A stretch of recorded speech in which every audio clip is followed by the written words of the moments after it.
তো এসছিলাম গোসাবার একটা জায়গাতে, তো একটা কাজে এসছিলাম।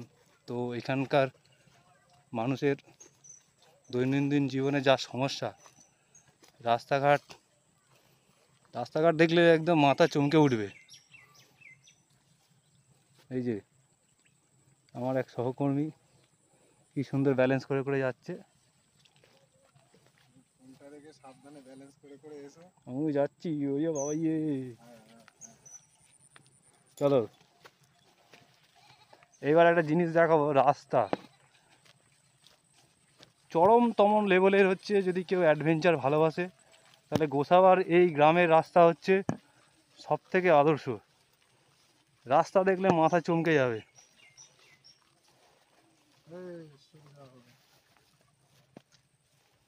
উফ, কাঁটা আছে সাবধানে।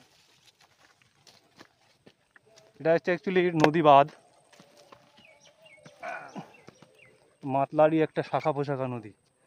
এটা হচ্ছে রাস্তা, মানে রাস্তার ওই দিকটা হচ্ছে ডেড এন্ড।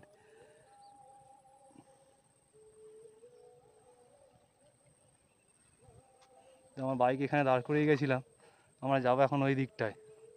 জানি না রাস্তা আগে কি কীরকম পরিস্থিতি আছে। আর ওইদিকে নদী, আমাদের মাতলা। এই যে রাস্তা দেখা যাচ্ছে, এইসব কাঁচা পাকা। এ বাঁধ নতুন হয়েছে, আমাদের সরকার কি সুন্দরভাবে বাঁধ দিয়েছে, নতুন টেকনিক বাঁধ দেওয়ার। এদিকটা আমরা অ্যাকচুয়ালি এটা সুন্দরবনের সুন্দরবনের মধ্যেই পড়ে এগুলো।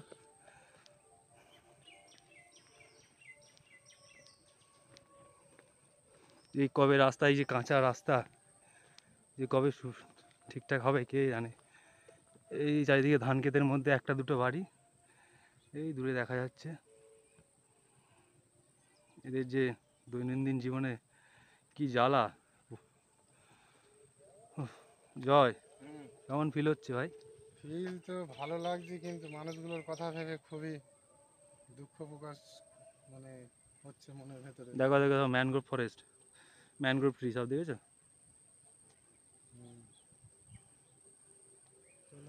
এটা আমাদের আমাদের জেলার একটা গর্ব, আমাদের রাজ্যের গর্ব সুন্দরবন। সেটার এখনো উন্নয়ন তথই বোচো।